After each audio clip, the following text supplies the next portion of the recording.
Hello, super smart science friends. I'm back. Let's begin with the mouth. The mouth.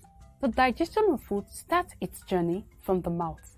Here, the teeth, salivary glands, and tongue contribute to the digestion process. The teeth are designed for the grinding of food particles into small pieces and are moistened and softened with saliva that is produced from the salivary gland before the tongue pushes the food into the pharynx.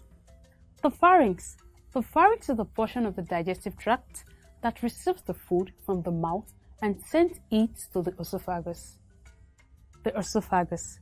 Branching off the pharynx is the esophagus, which carries the food straight to the stomach. The stomach.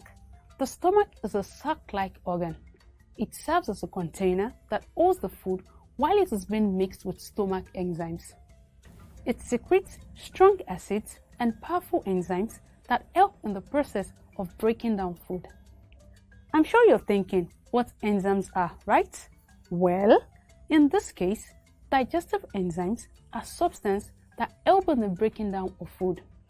Hence, digestion cannot take place without digestive enzymes acting on the food.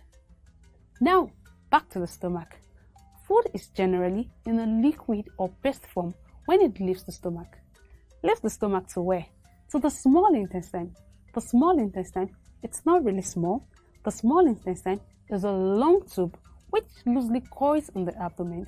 It is present just behind the stomach. Here, enzymes from the pancreas and liver further break down the food. The contraction of the small intestine helps in the movement of the food along with its breakdown after mixing with the digestive secretion. The digested food is then absorbed into the blood through the walls of the small intestine. The pancreas, liver, and gallbladder. These organs also play a significant role in the human digestive system. I'll tell you about their roles. The pancreas is a large gland present just behind the stomach. The pancreas releases digestive enzymes to complete the process of chemical digestion. The pancreas secretes enzymes which helps in the breakdown of protein, fats, and carbohydrates. The liver. The liver is a reddish-brown organ of the digestive system, located to the right of the stomach.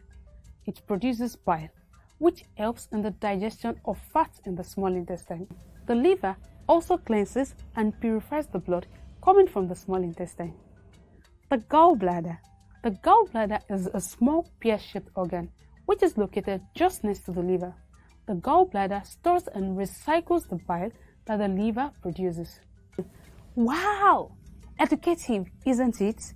We've just learned about the functions of the mouth, the esophagus, the stomach, the small intestine, the teeth, the tongue, the pancreas, the gallbladder, and the liver in the digestive system.